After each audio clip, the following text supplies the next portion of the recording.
ఆ వీడియో నచ్చిందా?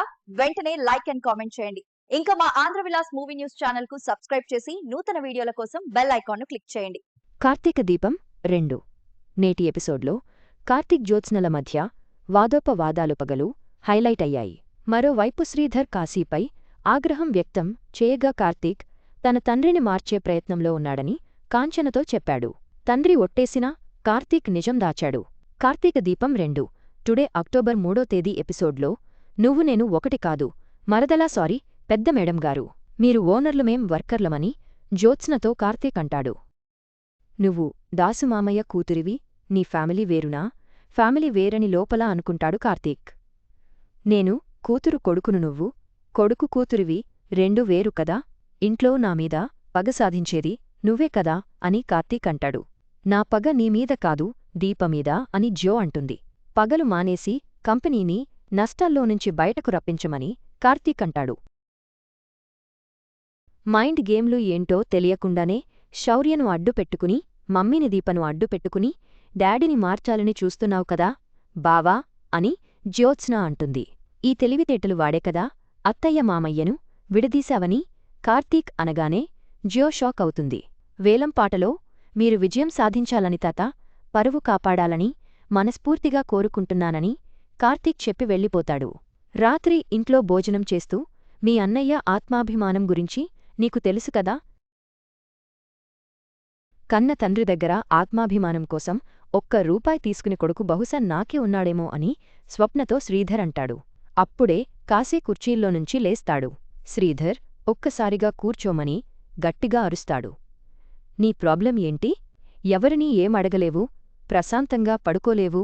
ఇప్పుడు నా కొడుకు గురించి చెప్తుంటే నీకు కనెక్ట్ చేసుకుని లోపల బాధపడుతున్నావని కాశీతో శ్రీధర్ అంటాడు. ఎన్నాళ్లు ఖాళీగా ఉంటావని నసపెడుతున్నానా? నీకు నచ్చినట్లు ఉండు, రెస్ట్ తీసుకో, టైం తీసుకో, మంచి ఉద్యోగం చూసుకో, సంవత్సరం టైం పట్టని అయితే ఏంటి, ఫ్రీగా ఉండు, ఫ్రెండ్లీగా ఉండు. నీలో నువ్వు ఎందుకు అల్లుడు కుమిలిపోతావు? ఉన్నది ఒకటే జీవితం, ప్రశాంతంగా బతికి చావండని కాశీకి శ్రీధర్ హితబోధ చేస్తాడు. నువ్వు మీ నాన్నను మార్చే ప్రయత్నంలో ఉన్నావా అని కాంచన అడిగితే నిజమేనని కార్తీక్ అంటాడు. మరి డబ్బులు ఎందుకు తీసుకోలేదు? ఏదో రకంగా ఆ ఇంట్లోనుంచి బయటపడాలని చెప్తున్నానని కాంచన అంటుంది. అప్పుడే శ్రీధర్ వస్తాడు. నీ భార్య కోసమే అగ్రిమెంట్ మీద సంతకం పెట్టావ్, కాని బయటపడే ఛాన్స్ వస్తే ఎందుకు తీసుకోలేదని శ్రీధర్ అంటాడు. వడ్డీ లేని అప్పు ఇప్పిస్తానంటాడు. ఎవరు అప్పు ఇచ్చినా తీసుకోవు, అది ఎందుకో నీ భార్యకు తెలుసు, కాని చెప్పరని శ్రీధర్ అంటాడు. అగ్రిమెంట్ మీద సంతకం పెట్టేందుకు వేరే ఏదో కారణం ఉంది, అదేంటి? తల్లికి చెప్పకుండా వాడు ఏ పని చేయడని శ్రీధర్ అడుగుతాడు. కార్తీక్ సమాధానం చెప్పు అని కాంచన అడుగుతుంది.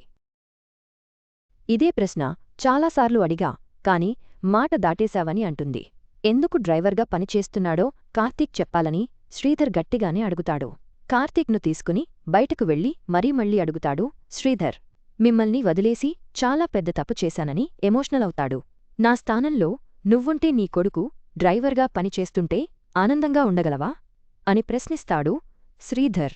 నేనేమో విలాసవంతంగా ఉంటున్నా, కాని నా కొడుకు పేదరికంలో బతుకుతున్నాడు. నీ జీవితాన్ని గొప్పగా ఊహించుకున్న నీ తండ్రి ఇది తట్టుకోలేడు. నువ్వు మధ్యతరగతి జీవితానికి అలవాటు పడిపోయావని శ్రీధర్ అంటాడు. దీనంతటికి కారణం దీప. నువ్వు రోడ్డుమీదకు రావడానికి కారణం దీపను పెళ్లి చేసుకోవడమే. దీపే నీ ప్రాణాలు కాపాడింది. అలాగని నువ్వు దీప గురించి ఏం చేయలేదా? పెళ్లి చేసుకుని జీవితానికి వెలుగునిచ్చావు. తనకోసమే అగ్రిమెంట్ మీద సంతకం పెట్టావు, డ్రైవర్గా మారావు. కాని ఎందుకు బయటపడటం లేదని శ్రీధర్ ప్రశ్నిస్తాడు. దీపరుణం తీర్చుకోవడానికి అని కార్తీక్ అంటాడు. దీపరుణం తీర్చుకోవడానికి ఆ ఇంటికి ఏంటి సంబంధం అని శ్రీధర్ అడిగితే చెప్పలేనని కార్తీక్ అంటాడు. శ్రీధర్ తనమీద ఒట్టేసి నిజం చెప్పమని కార్తీక్ చేయి తీసుకుని తలమీద పెట్టుకుంటాడు. అయినా కార్తీక్ చెప్పడు. టైం వచ్చాక అన్నీ తెలుస్తాయని అంటాడు. రాజ్యాన్ని వదిలేసిన రాజుకే తెలుసు మాట విలువేంటో. ప్రాణమిచ్చిన మనిషికి ఎంతగా రుణపడి ఉండాలని కార్తీక్ తిరిగి ప్రశ్నిస్తాడు. సంబంధమేంటో నేను తెలుసుకుంటానని శ్రీధర్ అనుకోవడంతో నేటి కార్తీక దీపం 2 సీరియల్ ఎపిసోడ్ ముగుస్తుంది. నేటి ఎపిసోడ్ అనేక ఉత్కంఠభరిత సన్నివేశాలతో సాగింది. కార్తీక్ రహస్యాలు, శ్రీధర్ ఆగ్రహం, కుటుంబ కలహాలు సీరియల్కు మరింత ఆసక్తిని పెంచాయి. రాబోయే ఎపిసోడ్లలో ఎలాంటి మలుపులు చోటు చేసుకుంటాయో వేచి చూడాలి.